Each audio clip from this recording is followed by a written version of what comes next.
So welcome, Lizzie, and thank you for giving up your time to inspire other people.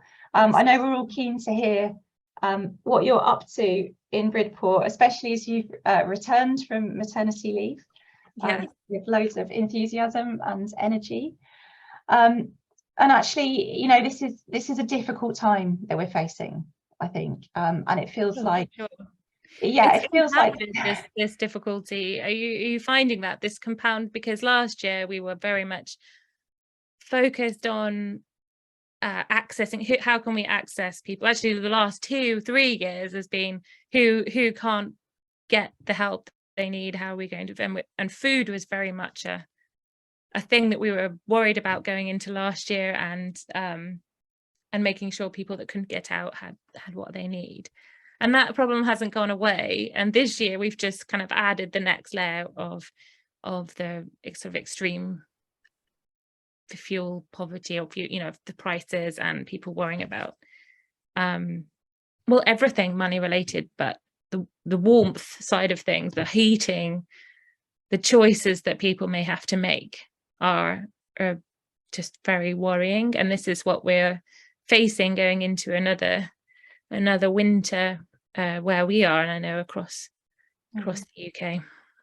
Yeah, and it feels like just when our congregations are maybe getting back on their feet after COVID, this is another thing that as people who care about our communities, you know, that we're worried about again. I think it could impact on numbers attending our chapels and meeting houses as well. But hopefully it's also an opportunity, love, and for ministry. So I feel like it's so well suited to who we are and what we do, in terms of offering warmth, support, community connection.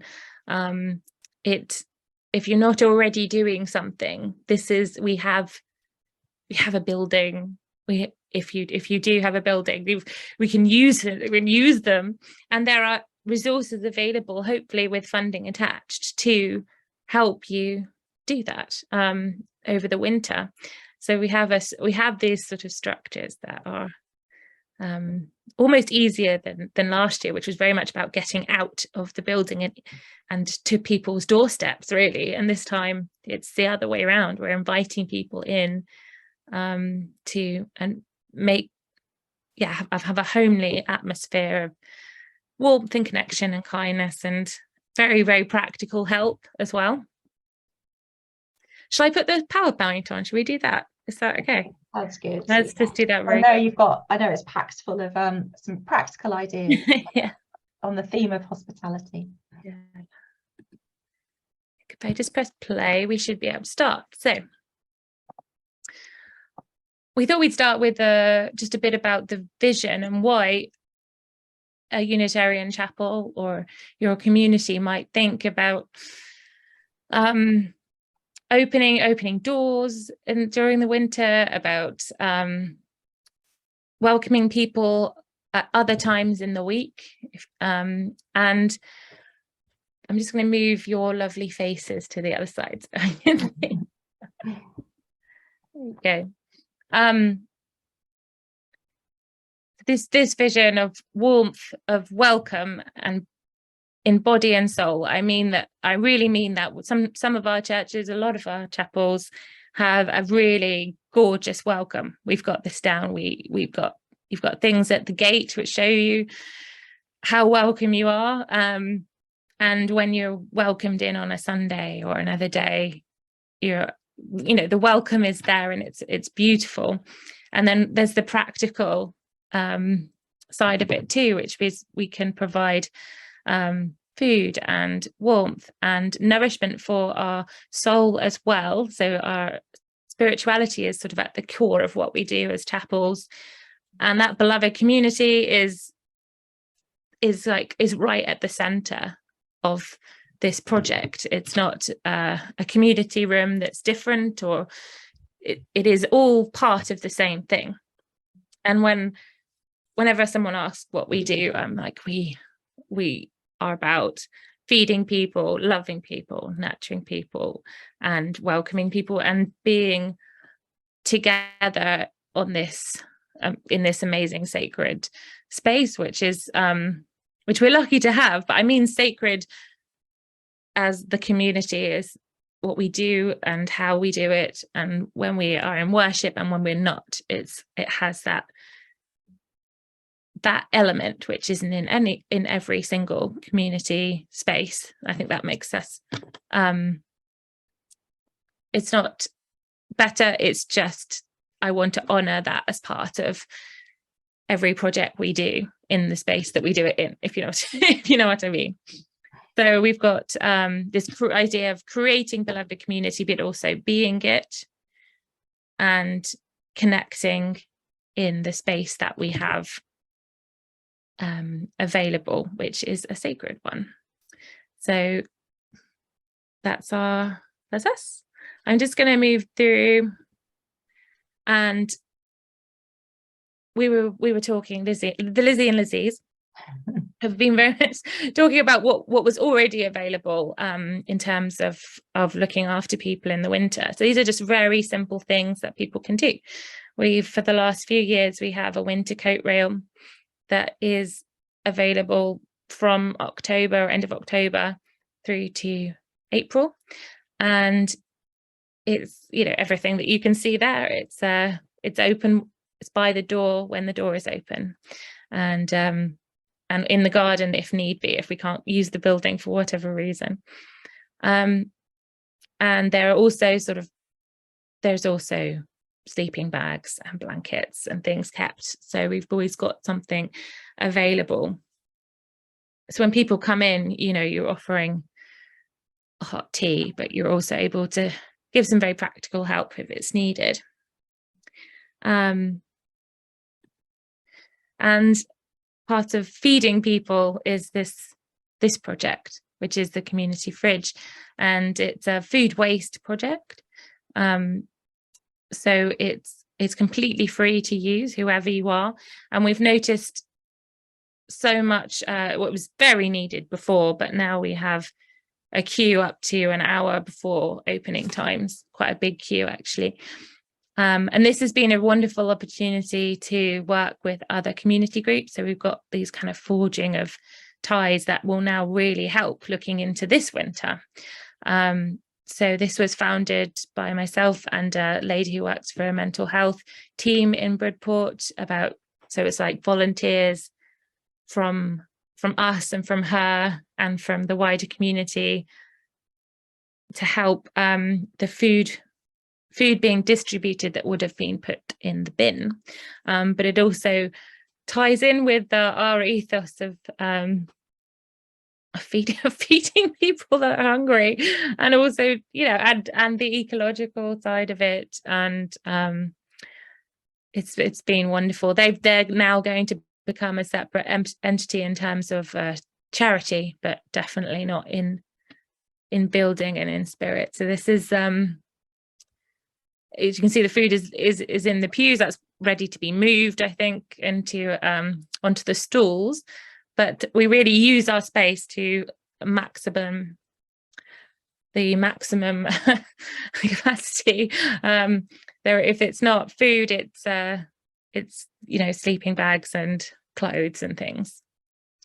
And there's a very happy chappy there. This is when we weren't allowed to meet people in the building, so we were bringing the food to outside, and we were able to do this all the way through the pandemic and up until then. These two lovelies are just having cake and being happy at the chapel. I don't think it's anything to do with the community fridge, but I thought that was really cute. And they also, it's kind of a regular thing that we do is bring people together with cake.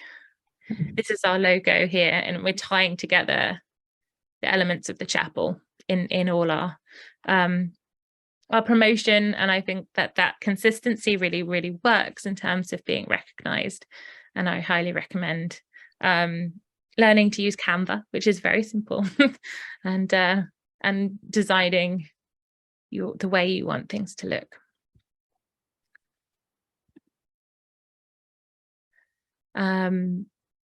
This is our part of our main chapel worship space, and the community fridge festive logo. I just wanted to show you the things that we're that we were already doing, is welcoming people for like coffee, tea and biscuits, and to look at our books and pets welcome. So we try to make sure the welcome is there, and the space is sorry, excuse me. Yeah, that the space is very available and bright and colourful, and in every sense of the word, and that there's always tea on the go. I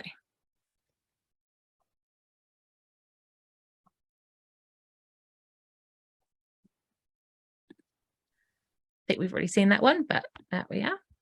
As I said before, it's good that we can connect with other projects that are happening in the town, and that means that we're always our volunteer bank is shared throughout the other projects as well. So there's sort of eco groups, and Transition Town is an eco group, and a rights respecting town, which we are as well, Bridport. So we've got, and local food initiatives as well.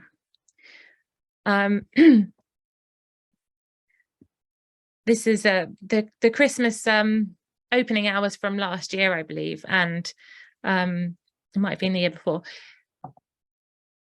It just happens all year, and I think that this year we're going to do it everything plus, and I think that means we need to know where to go to ask for help and support and extra volunteers, and we can't usually do absolutely everything you'd want to do with the committee that you have already. I think it really requires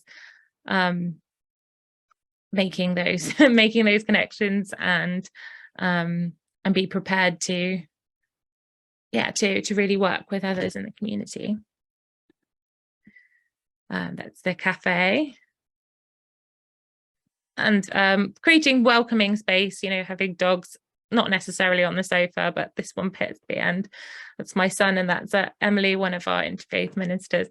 I was looking for a very long time for lots of pictures of people sitting, drinking tea in our sofas, looking cozy, and every one I've got seems to be us outside doing something, being active, especially outside. I think it's the COVID talking, where everyone wants to be outside at the moment.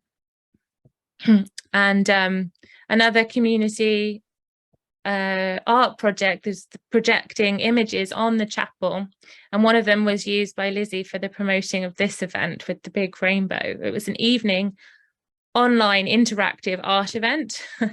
So people would type in the chat what they wanted, and an artist who was projecting different images. And this is one where we put what people asked us to put up on the front building. A lot of these people are like to do with the chapel, and some of them have passed on and some of them haven't. And it was lovely. And then it got more wacky the night as it got dark, with big rainbows, and it was actually moving. It was like a video. It was incredible. And that's our kids group that's recently started. So we haven't gone too off topic. I feel that it's about your welcoming, about nurturing, about creating vibrant, warm, bright spaces. But I think we'd like to get to talk about the Warm Spaces initiative too. Are we up to that point? Where are we? Oh yeah, well, there's just a few extra things about keeping people warm, playing music. I think that's the end. So we've got we're looking forward into these next coming months. We don't know if it's going to be a mild winter, or lots of very cold times, and we don't know if the electricity is going to be available at all times. We're already thinking about there's funding for a few community spaces to have generators available ready. So Lizzie, would you like to just start us off about talking about warm spaces? How should we go about this? Would you? Yeah, that's lovely. Yeah, thank you. Just firstly, thank you so much for sharing your vision, and I can really see that kind of sense of warmth and of hospitality. Did you want to stop screen sharing at this moment? Yeah, let's do that. Okay. Because I know most of the warm space stuff is more verbal, isn't it? Yeah. My little clicker seems to have gone. Okay. There it is. Yeah, so I guess what I feel is that you've given us like a real taste of entering into the world of your chapel, and the way that you've created something that is beyond a set of beliefs or ideas, and is kind of like stepping over the threshold into an experience of a sacred place, an experience of a beloved community. And I just love the way that your vision is just really manifest in those very simple, very nurturing activities that you do. And I know that you've inspired us to think about different ways that we can give out winter coats and different ways that we can engage people who need food as well. This feels like a good time to switch to the story in Framlingham, and then maybe go back to you to talk more about your warm room projects. Yeah, I'd love to hear it. That sounds good. So I'm going to start with the big picture stuff as well. Our vision in Framlingham is very simply to show true hospitality, and that's of course for our regular attenders and members of our meeting house community, but it's also for those new people, the people who are not in the room or not yet in the room, and for our wider community as well. And thinking about hospitality as a vision to get us through the winter, I feel like that helps. In this time of chaos, this time that people are calling simply the circumstances, well, given the circumstances, and we know what they are, and we know they're rising bills, and they're a rising sense of panic, mortgage payments increasing, food prices increasing. And here we have this opportunity to show that we're an inclusive, loving community that opens its doors to everybody, and that we can create this kind of welcoming space where people don't feel judged, where they can be themselves, where people can come in and find nourishment and find a spiritual experience along the way. I've been really helped by this idea of a third space, a place that is not home or work, but is a place that has always existed in our communities, a place that was fulfilled by the established church for hundreds of years, but also other similar institutions. This idea of a place where people can find meaning and purpose and connection and friendship, because that's what's going to get us through. And of course, in those third spaces, new things emerge, creative, exciting things emerge that we haven't yet thought about. I'm going to put my email address in our chat at this moment. And the reason is because I'm going to share some resources and links. And I know that like maybe a lot of people would like to see to have those links. So if I put my email address in the chat now, if you see anything that you would like to go back to, then please drop me an email. Just check I've got it right.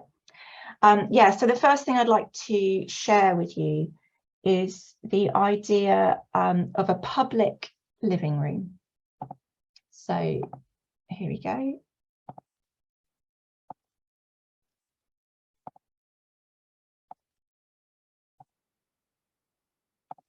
So the idea of a public living room can be found at this website here. I hope you can see that. Lizzie could give me a thumbs up if you can see it.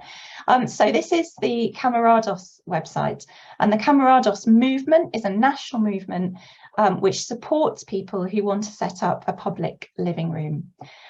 This is the idea that within our beautiful sacred buildings, we have an opportunity to create a space where people feel truly at home. So when you walk home, when you get through your front door and you feel like you're somewhere that you love, somewhere that you're safe, somewhere that you can be yourself, somewhere that people will be listening to you and signposting you to various places if you need help. Public living rooms are popping up all over the country. If you want to find out more, you can see the vision here.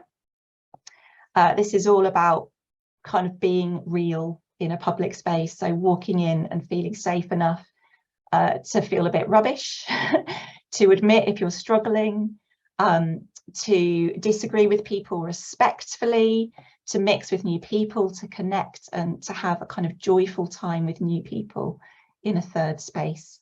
And as I say, if you'd like a link to that website, there's a huge amount of support there from the Camarados movement to help you set up as a public living room.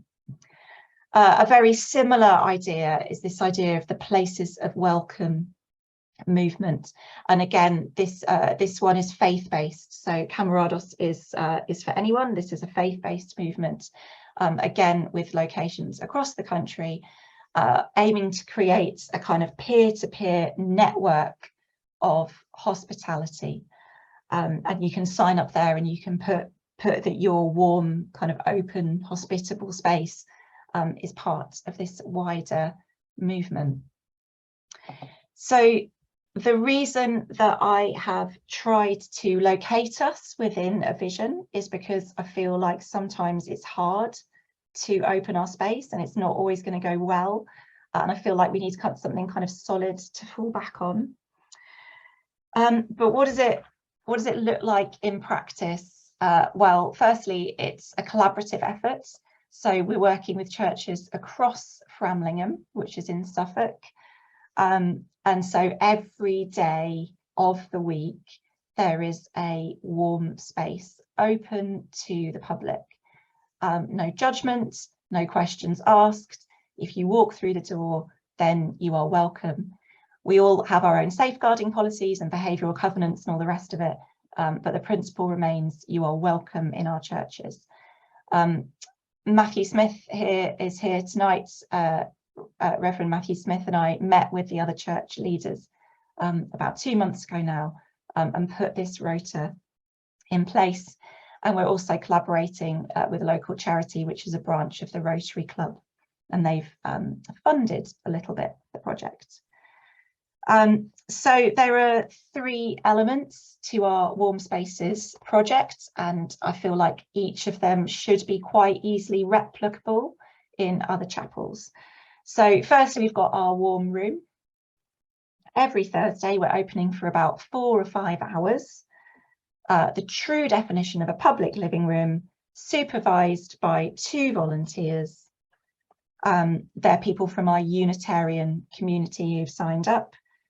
Free tea and coffee, which has been donated by members of the congregation, and puzzles and books, which we've bought or been given. Someone's going to come and do her sewing there. Someone else is going to come and maybe do a little bit of gentle movement and yoga. We've sold a few of our pews to make a little bit of extra room, and we've arranged some of our pews very differently. So we've got kind of circular, we've got a kind of little area to sit that's got a bookshelf. We've filled half of our meeting house with plants, again to kind of get this feeling that we're a sort of beautiful, nurturing space. We're looking always for like collecting more cushions, and eventually we're hoping to, I'm just going to let a few other people in, and eventually we're hoping to buy sofas for the space as well. We already run a cafe on a Tuesday, so this is an addition to that. So our warm room, our warm space is once a week, and as I say, it's part of a rota, but we have 2 other warm projects that are happening as well. First of all, we've opened as a hub for Ukrainian refugees. So our refugee cafe will open once a month.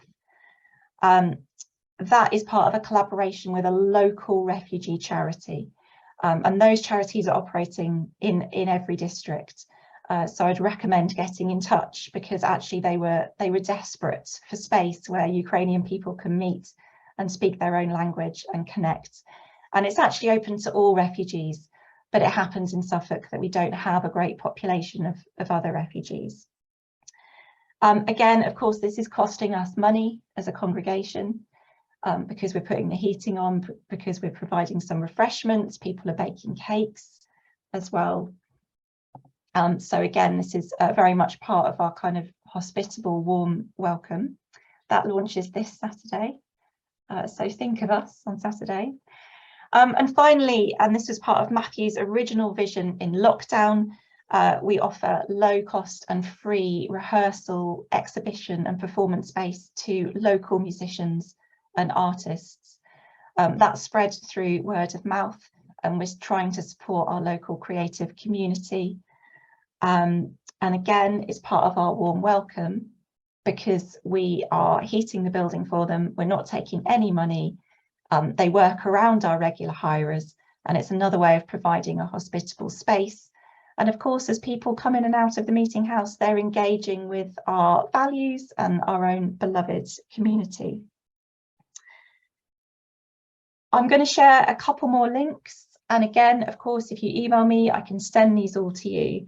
So a key part of the vision here in Framlingham is that people know what we're doing, so that they can come and they can find us.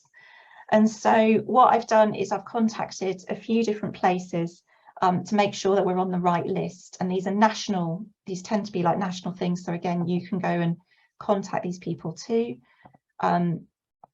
So the first thing I did was put us on the Churches Together website, which is, I think, here. So this is run obviously by our nearest big town, but Churches Together is a national movement, and they have a map provided, and there we are, number 6 up here. The rest of them are in Ipswich, and we're the outlier. And so this is a national map, and if you zoom out and out and out, you can see warm spaces in various places that are supported by Churches Together. And the other place we currently appear is the Rural Coffee Caravan, which is another organisation that aims to create a hospitable network of places, of these kind of third spaces, in various different ways. And if you zoom out of this, which I did earlier, you can see that these are mostly at the moment in East Suffolk, but the Rural Coffee Caravan is spreading across, hang on, let me see if I can do it. So it's there. Look at that, all those places. You can get a cup of tea or a smiley face or a warm welcome, and you can just see it spreading out of East Anglia. So I'm sure you'll have something similar in your location. So I would recommend local collaboration. I'd recommend exploring what lists you can get on what websites you can register on. And I would recommend a kind of confidence, a kind of risk taking, like, let's just do this, let's open our doors and let's see who comes in, because we can bless them with our hospitality, but I feel that they can bless us as well. I'm going to hand back to you, Lizzie, other Lizzie, to talk about your warm space. And I should say, actually, this week sees the launch of our Warm Thursday and our Refugee Cafe. Wow. So it's a big week for us here in France. That's amazing. I love all those things, and it's quite similar actually. So I won't redo what you do, but it happens to be Thursdays that we're starting as well. And it's because the council identified a need for Thursdays, because that's the day the library closes. So having connection and dialogue really does help in these situations, because you know that they'll put a poster up on the door of the library, so people will know, and other places too. But you're just sort of making those connections is so important. I think there are two. Sorry, I'm gonna cough. There are 2 initiatives in Bridport for opening the warm spaces, and the reason there's 2 is that the churches, or the other churches apart from us, are kind of doing their own thing, and then the council are doing something else. And they approached us. We were already very thinking about it, and one of our trustees made a connection with the council and put, said that we want to be a warm space. What are you doing? And we don't want to do this and as an isolated thing. And luckily they were very, very on top of it. So so the chapel and the youth centre are going to be the first places to open on the 2nd of November. And I think more people and more spaces will be added so that we can have a full rota. And I really hope the joined up approach will find itself between the other churches and the council initiative. So yeah, we'll have fingers crossed for that. And again, we're thinking of how to make it as a beautiful and warm space as possible. Obviously, the first practical thing is your heating up to it, and are we able to provide a space that's truly warm, not too warm but not too cold either. There's a definite sweet spot between 18 and 20 degrees, I think, is supposed to be the right one. So we are also applying for some help with replacing heaters in one particular room that we will then make into it's very much more effective heating, I think. We also thought about what else we could offer, and I thought obviously teas and coffees and hopefully cakes and things would be perfect, and soup, but there is that transition period of leaving a warm space and going back to your home. And we thought that, I was just chatting to Lizzie the other day, and I said, well, what about, hot water bottles? Could we do that? And then that idea is kind of spiraled, and either people will bring one and we can use our urn or our hot water to fill it up to go home with, and it might last quite a few hours, that one. But we can also source them, so we can ask people to donate new ones. We can lend them, wash them, and do them. So that was it's hot water bottles, hot drinks, lovely warm company. I love the idea of sending everyone away with a hot water bottle, maybe like with a chalice logo on them. Yeah. Or a message. You could tie a message around, couldn't you? You could tie like a treasury tag thingy, maybe with something that yeah, edifying, warming message, or like something inspiring, like an inspiring quote, maybe. Yeah, definitely. I love that, and these are all the ways we can use sort of nurturing qualities to. If someone passes you a hot water bottle that they've made for you, what do you feel? You feel like, yeah, it's like a hug, isn't it? It's gorgeous. It reminds me of all the teddy bears at Great Hucklow that Ed Ford now gives to every visiting child, gets a teddy. For sure. Similar.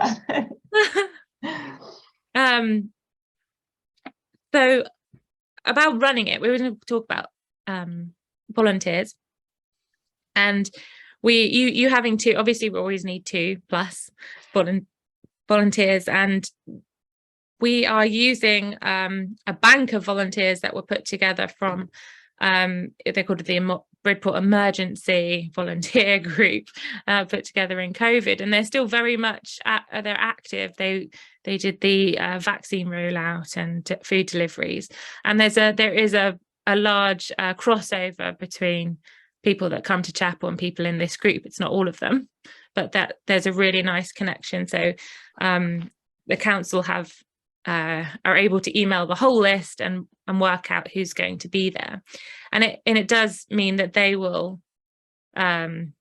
sort the teas and coffees and make sure there's enough in the pot for that, and be reimbursed by the council. Actually, they've got this money for that. So we know that the people that will come on Thursdays at 11 will be first aid trained and safeguarding as well. Perfect. And then one of the ministers or a trustee or, you know, one of our volunteers will also be there. So there's people to chat, there's people to represent the building. So it's very much, it's not a project happening just over there. It is the chapel opening its doors and welcoming people, but we're also not exhausting our already stretched the volunteers that are doing so many things for the building and the fundraising, and you know, we wanted to make sure that this was sustainable, and this really helps. So there might be certain groups of people that were so active during COVID that are finding that they're not needed anymore, or you know, there will be people that will want to help. This feels like a good opportunity to mobilise that goodwill that people showed to their communities through COVID as well. On the note of practicalities, the final thing that I have to share, and again, this can be sent around to anyone who wants it, is a PDF document, a very useful one, that Lizzie shared with me earlier today, which takes you through 19 pages, a warm welcome of setting up a space in your community. And it takes you through some background and some vision. It takes you through the practicalities. It takes you through safeguarding. It gives you some examples. It talks about health and safety and heating costs, balancing heating as well with COVID concerns that people might have. How to figure out the best basic temperature in a lot of detail, and also about how to make an inclusive space that is actually accessible to everyone. So again, if anyone in this meeting would like a copy of this, please email me and I can send that out with all of our links and all of our information, from vision to communications to practicalities. The final thing in terms of warm spaces is thinking about funding. And I've got a couple of suggestions here. I don't want to say too much, Rosemary, but I do want to just flag up that the Wood Green Trust is concerned and knows that there is a dual issue here of keeping our buildings open for our own communities. You know, like there will be chapels and meeting houses out there who are concerned about their own heating costs simply to keep everything going as it was, let alone opening a warm space. But hopefully kind of seeing that as an opportunity to open as a warm space or a cafe or a different type of worship space. So the Wood Green Trust is aware of that. And watch this space for some more detailed information about money to help you through with that. Secondly, there are a couple of districts now, and I won't name them, who have given money to all of their chapels in the area in order to use that money to heat their buildings for their own congregations and for community events. So perhaps approaching your district might be another opportunity. And finally, there are a variety of grants available online, and I also have a video to take you through the process now of applying for money from various different places that offer grants, from everything from building repairs to heating. And so I can also send you that as a resource. Anything else, Lizzie, before I hand over to Tina, who's going to talk about how you can support your community without opening as a warm space, how you can help people with fuel poverty in their domestic setting if you're not able to open as a warm space in your own building. Is this a good time to hand over to Tina, Lizzie? Yeah, right. I'm looking at the time as well. Brilliant. So I'm going to Rosemary here. I'm just about to leave. Thank you very much indeed. Oh, thanks, Rosemary. Is there anything that you would like me to add? That's very good. Thank you very much. Right. Thank you very much. Thank you for being here. I'm going to unspotlight you, Lizzie. Sorry. And I'm going to spotlight Tina Gandhi when I found it. Hello. Good evening. So Tina, hang on, I'm just looking for my introduction to you. Tina works for all 10 councils in the Greater Manchester area, and her expertise in tackling fuel poverty and energy efficiency in domestic settings. We're aware that a warm room is not feasible for everyone, so Tina has put together some information that you can give to your community to help them tackle fuel poverty at home. And again, of course, if you email me, I will send out a package of this information. So Tina, I'll hand over to you. And we can't hear you at the moment, Tina. And we could before, so don't worry, don't panic, because we could hear you when you tested, so don't worry. Can you hear me now? Yes, we can. Hello. Okay. I'm going to screen share your PowerPoint for you, Tina. Thank you. So thank you, Lizzie, for that introduction. It was very clear in that my expertise is in the domestic setting, so in households, and specifically low-income households, fuel poor. But I will go through a couple of funding pots that are available for able to pay homeowners. So, you know, people who aren't necessarily struggling, but I think most people are struggling now. Okay. So I'm ready for the next slide. Okay, funding available. There is a new, very interesting and very new funding pot that the government launched earlier this year called the Boiler Upgrade Scheme. I don't know if anyone can you raise your hand if you've heard of it? I'm just intrigued actually to see if anyone's heard of it. No, yeah. Oh, brilliant. Caroline's heard of it. Fantastic. Okay, my role is very strategic, so it's always curious to see what actually is known out there on the ground. Okay, so this national fund is called the Boiler Upgrade Scheme, where you can get up to £5,000 towards an air source heat pump. Now, air source heat pumps are relatively, well, they've been around for years, but they have really changed in recent years in that the technology has really come on. And the government is now, you'll see over the next few years, they're trying to basically discourage gas central heating and get everyone onto air source heat pumps, because that way they can be fueled through, it's a renewable source of energy. So you're producing your own energy, and it's avoiding the use of gas. So it's better for the environment. So the 5K would be used towards the install of it. Generally costs around £7,000. So if you think about it, if you were looking right now to get a new central heating system, probably pay around £3,000. So if you were to take this route, you'd so the air source heat pump would cost about 7,000. You'd get 5,000 from the government, so you'd be paying around 3,000, which is the equivalent if you went to get the old traditional central heating. So it's worth exploring if you or anyone who you know is looking or needs a new central heating system. Now, this scheme is for anyone. You don't have to be low-income household. You don't have to tick any eligibility requirement, really. Your house has to be suitable for the air source heat pump, but if you're interested, go on that link and you can find out more information. And I think Lizzie will be able to circulate the slides, and you'll have access to these links. Now, the next link is on information on local grants, such as the energy company obligation.